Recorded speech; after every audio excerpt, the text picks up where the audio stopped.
हाँ जी बेटा, देखो हमने डीएनए तक का कर लिया था, है ना। अब मैक्रोमोलिक्यूल में जब नेक्स्ट की बात करते हैं, आगे हम बात करने जा रहे हैं राइबो न्यूक्लिक एसिड, जिनको कि हम नाम देते हैं आरएनए। देखो आरएनए सिर्फ कुछ एक एक्सेप्शन है, कुछ वायरस हैं जहाँ पर जेनेटिक मटेरियल का काम करता है। इसके अलावा सेल मशीनरी का ये सबसे इम्पोर्टेंट पार्ट होता है। हम इसको सबसे इम्पोर्टेंट पार्ट किस लिए बोलने के लग रहे हैं बेटा, क्योंकि देखो हम राइबोसोम्स के बारे में पढ़ते हैं जो कि प्रोटीन फैक्ट्री के नाम से जानते हैं। उन्हीं राइबोसोम को कोई और नहीं बनाता, यही आरएनए की एक टाइप रहती है जो कि आगे चल के राइबोसोम्स को बनाते हैं। हमारी बॉडी में जितनी भी प्रोटीन की फॉर्मेशन हो रही है, जितने भी कोड्स बन रहे हैं, ठीक है, उन सब में इसी का रोल है। इवोल्यूशन जब हम पढ़ते हैं 12th क्लास में, तो इवोल्यूशन के अंदर बात ये आती है कि सबसे पहले जो लिविंग क्रिएचर्स थे अर्थ के ऊपर, उनका जेनेटिक मटेरियल था आरएनए।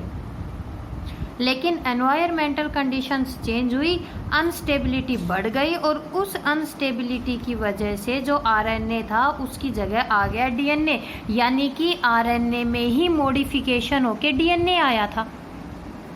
कि जो फर्स्ट लिविंग ऑर्गेनिजम्स थे उनका जेनेटिक मटेरियल था आरएनए, और बाद में जब चेंजेज हुए तो आज के टाइम पे जो जेनेटिक मटेरियल है वो है डीएनए।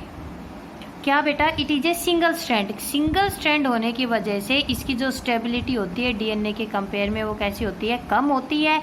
ये हमें वाउंड ट्यूमर वायरस, जो राइस ड्वार्फ वायरस होता है, वहाँ पर देखने को मिलता है। And RNA is formed from the ribonucleotide. कई सारे जब राइबोन्यूक्लियोटाइड की पॉलीमराइजेशन यानी कि जब उनकी बाइंडिंग होती है तो वो किसको बनाते हैं, आरएनए को बनाते हैं। राइबोन्यूक्लियोटाइड, आरएनए और डीएनए एक दूसरे से अलग है, किस लिए, क्योंकि डीएनए में होती है डीऑक्सीराइबो शुगर, लेकिन जो आरएनए होता है वहाँ पर हमें देखने को मिलती है राइबो शुगर। डीएनए में होता है थाइमिन और आरएनए में होता है यूरेसिल, बस ये फ़र्क है। इसके अलावा बाकी चीज़ें इनकी क्या होती है, सेम होती है। RNA is formed from transcription. देखो बेटा, जब डीएनए अपनी कॉपी बनाता है, डीएनए से जब डीएनए बनता है उसको बोलते हैं रेप्लिकेशन। डीएनए से जब आरएनए बनता है तो उसको बोलते हैं ट्रांसलेशन। और आरएनए कई टाइप के रहते हैं जो कि आगे चल के प्रोटीन को बनाते हैं, उसको बोलते हैं ट्रांसलेशन। तो देखो ट्रांसक्रिप्शन का क्या मतलब हुआ, formation of the RNA from the DNA. DNA के दोनों स्ट्रैंड है, लेकिन दोनों स्ट्रैंड आरएनए नहीं बनाते।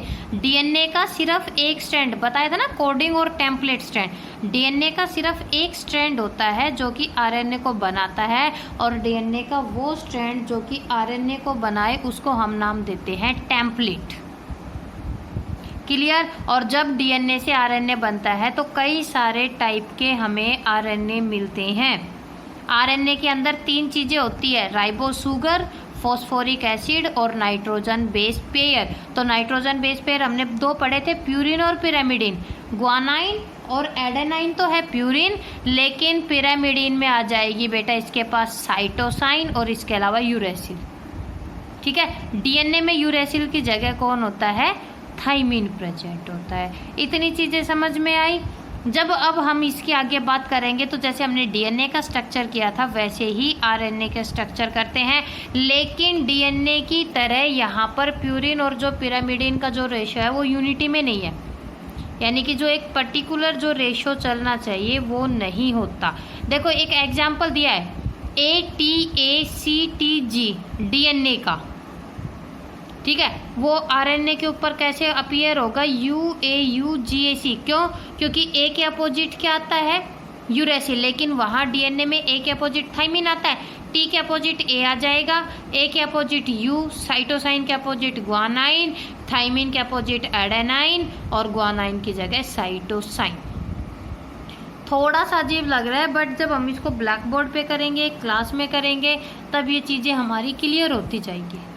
आरएनए मोस्टली 6 टाइप का होता है, जिसमें से कि हम 3 को सबसे ज़्यादा पढ़ते हैं, ribosomal RNA, transfer RNA, messenger RNA, genomic, small nuclear और स्मॉल साइटोप्लाज्मिक।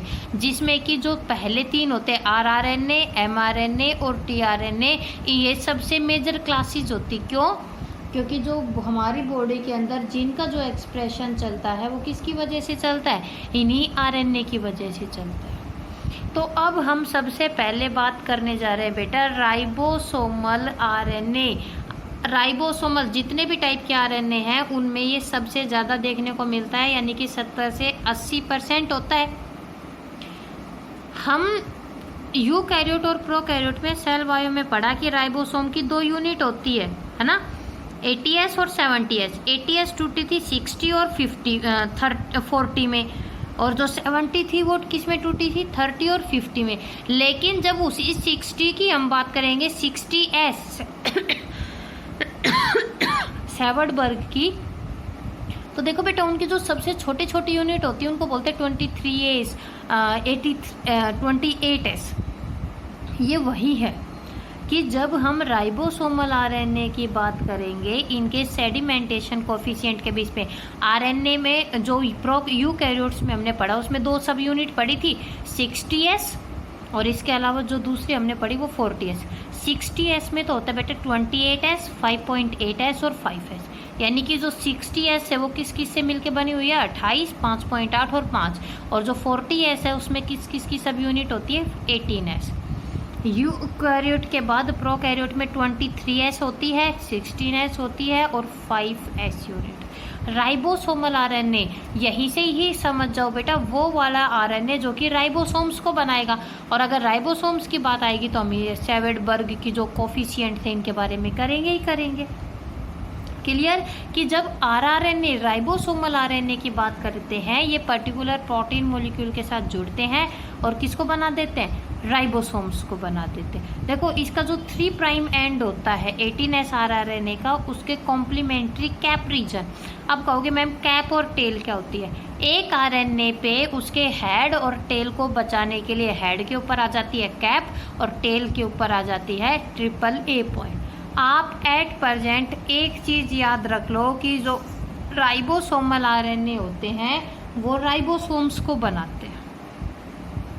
क्लियर, क्योंकि यहाँ पर जो दे रखा है ना कि उसमें 23S होती है, 5.8S होती है, कितनी प्रोटीन होती है, ये राइबोसोम वाला चैप्टर निकालना, सेल बायोलॉजी वाला, ये वाली वहाँ पर मैं बता चुकी कि इतनी प्रोटीन होती है या इतने टाइप का आरएनए होता है। ये देखो ये साफ लिख भी रखा है कि जो 60S सब यूनिट होती है यूकैरियोट की, हमने पढ़ा था, वहाँ डायग्राम भी देखा था, वहाँ पे कौन कौन सा आरएनए होता है, 28S आरआरएनए, 5S और 5.8S। और जो प्रोटीन होती हैं वो कितनी होती है, 40 वाला जो सब यूनिट होती है उसमें 18S आरआरएनए होते हैं और 33 प्रोटीन। तो बेटा जो राइबोसोम का हमने स्ट्रक्चर पढ़ा था ये वो वाली चीज़ें यहाँ रिपीट कर रहा है। दूसरा आता है बेटा ट्रांसफ़र आरएनए। हमारा +2 में जो जेनेटिक्स है वो इन्हीं 3 टाइप के आरएनए के ऊपर डिपेंड रहती है। डीएनए से डीएनए बन जाता है, डीएनए से आरएनए भी बन जाता है, लेकिन आरएनए हमें पता है प्रोटीन को बनाता है और वो बनाते राइबोसोम, लेकिन राइबोसोम अकेले नहीं बनाते। राइबोसोम प्रोटीन कैसे बनाएंगे बेटा, कि राइबोसोम्स जो रहते हैं उनके पास में स्पेस होता है, वहाँ पर अमीनो एसिड जुड़ती जाती हैं और एक चेन बन जाती है। जब कई सारी चेन बन जाती है वो प्रोटीन की चेन बोलते हैं। लेकिन ये कैसे पता चलेगा कि कौन सी प्रोटीन को आना है ना, कौन सी अमीनो एसिड को आना है। तो यहाँ पर हम जो तीसरे टाइप का mRNA करेंगे उसका नाम है मैसेंजर आरएनए। राइबोसोम है, स्मॉल सब यूनिट है और लार्ज सब यूनिट है। मैसेंजर आरएनए बेटा mRNA, मैसेंजर मतलब मैसेज लेके आता है। डीएनए से मैसेंजर आरएनए कोड्स लेके आता है, जैसे AUG, CTC, यानी कि 3-3 की फॉर्म में सेट्स में ये मैसेज कोड लेके आता है और आके राइबोसोम पे जुड़ जाता है। अब जो प्रोटीन्स रहती हैं यानी कि जो अमीनो एसिड रहती हैं उसके लिए एंटी कोडोन, यानी कि कोड किसके पास होते हैं, मैसेंजर आरएनए के पास, और एंटी कोडोन लेके आता है उसके पास में टीआरएनए। ये कैसे लेके आता है वो सुनो बेटा, कि जब हम टीआरएनए की बात करेंगे, ट्रांसफ़र आरएनए की जब बात करते हैं, टोटल का 15% होता है। इस टीआरएनए की खासियत होती है कि कई सारे जो नाइट्रोजन बेस्ड पेयर्स होते हैं इसके ऊपर वो मॉडिफाई हो जाते हैं। जैसे यूरेडिन को हम स्यूडो यूरेडिन बोलने लग जाते हैं, डाईहाइड्रो यूरेडिन बोलने लग जाते हैं। आपके नीट के अंदर क्वेश्चन आता है कि जो टीआरएनए है वो 3D फॉर्म में कैसा अपीयर होता है और 2D फॉर्म में कैसा। अगर आप टीआरएनए को 3 डायमेंशनल स्ट्रक्चर पे स्टडी करोगे that will appear L shape, और 2D में ये हमें दिखाई देता है बेटा क्लोवर लीफ लाइक। मैं आपको इसका डायग्राम दिखाती हूँ। ये है एक टीआरएनए का डायग्राम, ये होता है। इसमें कई सारी आर्म रहती है, देखो जो मॉडिफाई हो गई, इसको हम DHU आर्म के नाम से जानते हैं। ये है एंटी कोडोन, यानी कि यहाँ पर कोडोन ये पर्टिकुलर अमीनो एसिड को उठा के लेके जाने का काम ये करेगा। यहाँ पर राइबोसोम्स, इसकी जो ये आर्म आपको दिखाई दे रही है ये T5C लूप, यहाँ पर राइबोसोम्स जुड़ जाते हैं। जैसे राइबोसोम जुड़ेंगे ये क्या करता है बेटा, उन अमीनो एसिड को ले जाने का काम करता है। मैसेंजर आरएनए डीएनए से इंफॉर्मेशन कोड को ले जाने का जो काम है वो करता है मैसेंजर आरएनए। अगर हम मैसेंजर आरएनए की बात करेंगे, इसके ऊपर एक तो होता है बेटा स्टार्ट कोडोन। स्टार्ट कोडोन कैसे होता है कि AUG। तो देखो अब मान लो मैंने कहा कि ये कोड लेके आ गया AUG, एडेनाइन, यूरेसिल और गुआनाइन। अब जो टीआरएनए वो क्या लेके आएगा, ए के अपोजिट किसको लेना पड़ेगा उसको, ए के अपोजिट यू को, यू के अपोजिट ए को और जी के अपोजिट सी, UAC। तो टीआरएनए उस पूरे सेल के अंदर UAC को ढूंढेगा कि UAC वाली अमीनो एसिड कहाँ है और वो इसके अपोजिट लाके इसको बाइंड कर देगा। समझे, यानी कि जो कोडोन्स है वो किसके ऊपर है, mRNA के ऊपर, और जो एंटी कोडोन्स लेके आएगा वो कौन लेके आएगा, टीआरएनए। जिस तरह इसके पास स्टार्ट कोडोन होता है इसी तरह इसके पास होते हैं स्टॉप कोडोन, जो कि स्टार्ट होते हैं UA से, UAA, UAG और UGA। एट प्रेजेंट 3 मेन चीज़ें याद रख लो।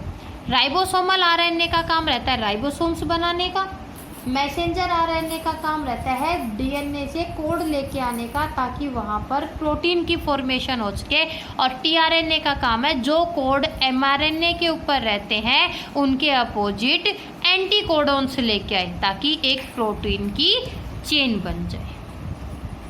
नेक्स्ट टाइप का जो आरएनए आता है बेटा इसको हम बोलते हैं जेनेटिक। जेनेटिक का मतलब कुछ ऐसे भी ऑर्गेनिजम्स होते हैं जिनके अंदर आरएनए एज जेनेटिक मटेरियल काम करता है।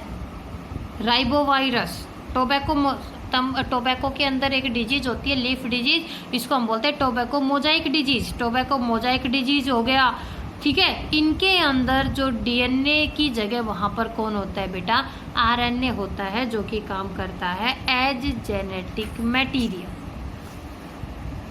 क्लियर, चलो जी। तो हमारा जो आरएनए का एक टाइप से जो काम था वो कंप्लीट हो चुका है। ये टाइप दे रखी है बेटा सिर्फ कि क्या नाम है, ये जो मेटाबॉलिज्म होती है हमारी बॉडी के अंदर, जो केमिकल रिएक्शंस चलते हैं उनको हम बोलते हैं मेटाबॉलिक। 2 टाइप की होती है, कैटाबॉलिक और एनाबॉलिक, है ना।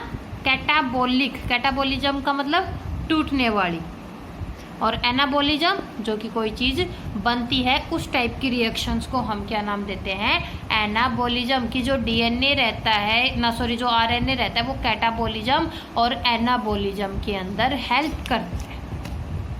तो ये सब आपको इतना नहीं करना, आपको सिर्फ डीएनए, उसका फंक्शन, उसका स्ट्रक्चर, आरएनए की टाइप और उसके फंक्शंस को करना है। क्लियर बेटा। अब हम नेक्स्ट बात करने जा रहे हैं मेटाबोलाइट। देखो जब हम प्लांट्स की बात करेंगे, प्लांट्स हजारों के हिसाब से केमिकल्स बनाते हैं, ऑर्गेनिक भी होते हैं, है ना, उनके अंदर जैसे कार्बोहाइड्रेट है, फैट है, प्रोटीन है, न्यूक्लिक एसिड है, जो कि उनकी बेसिक रिक्वायरमेंट के लिए चाहिए। तो ये जितने भी जो ऑर्गेनिक कंपाउंड्स रहते हैं they are known as primary metabolite. हम इनको क्या नाम देते हैं, प्राइमरी मेटाबोलाइट के नाम से जानते हैं। लेकिन इन प्राइमरी मेटाबोलाइट के अलावा भी ये लोग कई सारे केमिकल्स को बनाते हैं, प्लांट, फंगस, माइक्रोब, ऐसे भी। इनके अलावा कुछ ऐसे organic compound, they form organic compound which are not involve in primary metabolism, यानी कि उनकी फोटोसिंथेसिस में, रेस्पिरेशन में, इन जगह उन केमिकल्स का कोई यूज नहीं होता, और उनके अलावा भी वो कुछ मेटाबोलाइट्स को बनाते हैं। तो उन मेटाबोलाइट्स को जो कि उनके अंदर प्राइमरी रोल नहीं करते फिर भी बनते हैं, they are known as the secondary metabolite. देखो, they are accessory compound rather than central. उनका मेन फंक्शन करने की बजाय और कई सारे फंक्शंस होते हैं जो कि कैरी आउट होते हैं। कौन कौन से सेकेंडरी मेटाबोलाइट है नीट के अंदर, ये बहुत इंपॉर्टेंट है।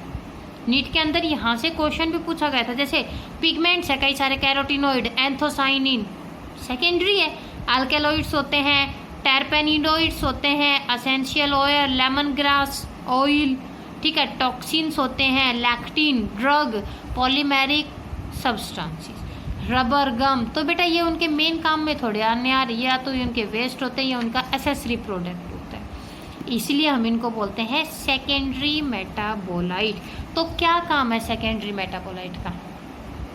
एंथोसाइनिन फ्लावर्स की पेटल को अलग अलग कलर देगा, कलर अलग अलग रहेगा तो अलग अलग टाइप के जो इंसेक्ट्स रहते हैं वो उसकी तरफ क्या होंगे, अट्रैक्ट, और इंसेक्ट्स अट्रैक्ट होंगे तो इसकी वजह से क्या होगा, पोलिनेशन में हेल्प होगी, पोलन ग्रेन की ट्रांसफर होती है। जो टॉक्सिन्स रहते हैं, कैलोट्रोपिस, आँख का जो पौधा है, देखना कभी भी उसके आसपास ब्राउजिंग एनिमल्स नहीं आते, ठीक है।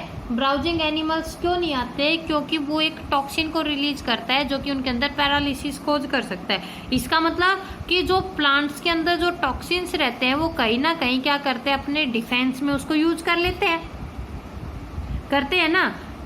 कई सारे ड्रग्स इंसेक्ट को किल करने के लिए, इंसेक्टिसाइड, पिगमेंट, रबर, कई सारे टाइप के मसाले, ठीक है, वो सारे के सारे हम इन्हीं सेकेंडरी मेटाबोलाइट से एक्सट्रैक्ट आउट करते हैं। क्लियर बेटा?